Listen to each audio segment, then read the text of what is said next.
Okay.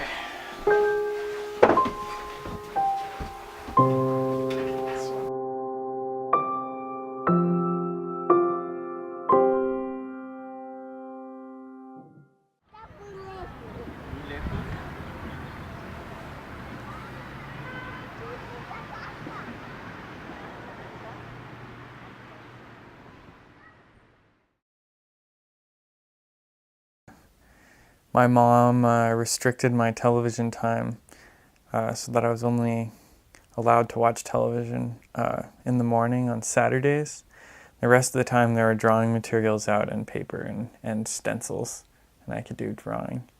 And so I spent a lot of time doing that just as a hobby.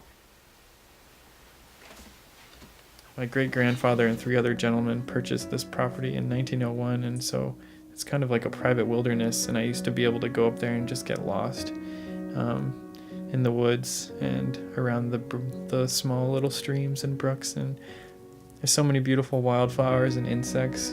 I think it really inspired me from a very, very young age and shaped the way I see the world. And then just because I had such a delight in such small and delicate things, beautiful things, perfect life, I wanted to, that's what came out when I wanted to express it.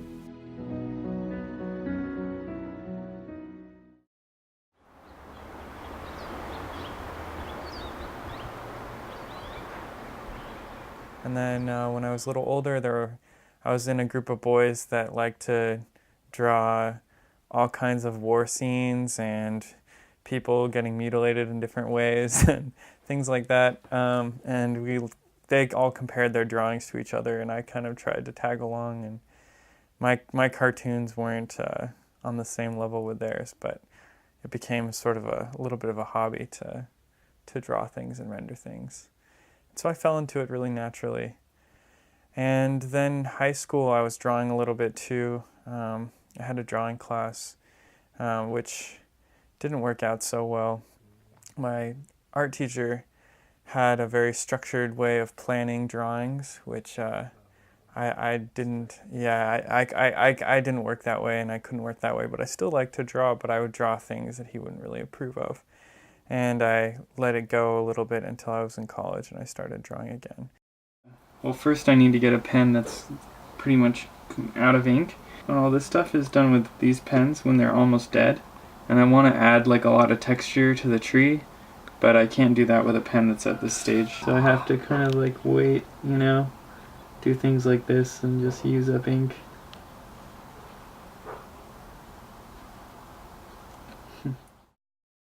So I took a year off school in between my sophomore and junior year, which is something that a lot of students did at my college, St. John's College. I was dating a girl at the time who had just graduated, so we moved to Charlottesville, Virginia together, and I started with jobs because I wanted to see what it was like. I didn't want to just graduate and then go straight into the workforce and not know how to live. And so I got a job as an assistant carpenter and a job at Starbucks.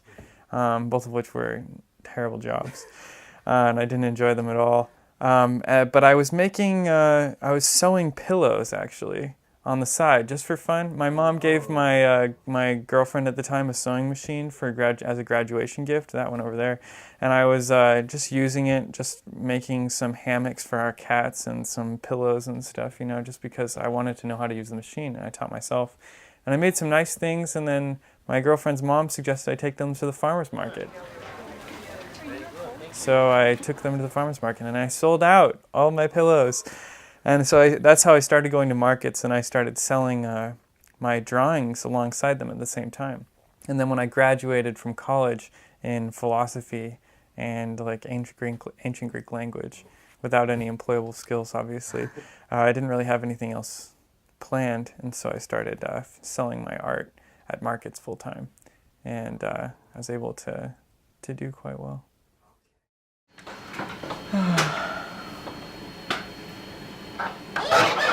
So these are business cards, these little ones. Yeah.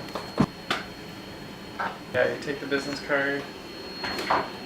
I have these little stickers.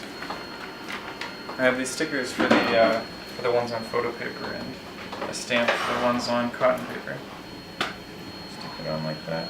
Do you want me to come in anytime when you're not here? You mean while I'm gone in the next 2 months? Yeah, we have a pretty good stock. All these are full. We've been busy. Well, Niall's been busy. Right? Yeah. So this is the 4th trip I've made to Asia. I'm going to land in Thailand on Monday, and in Thailand I'll spend a month traveling around. I'll go to some islands, some tiny islands in the Koh Chang area, and honestly I don't have it very well planned yet. Might go to Cambodia, we'll see. But the next planned event will be traveling to Nepal to meet a friend to go trekking. I try to do some drawing on the trips, but more than that, it's just a really nice way to decompress and to experience things outside of my comfort zone and to broaden my experience. Yeah, it's hard to say exactly.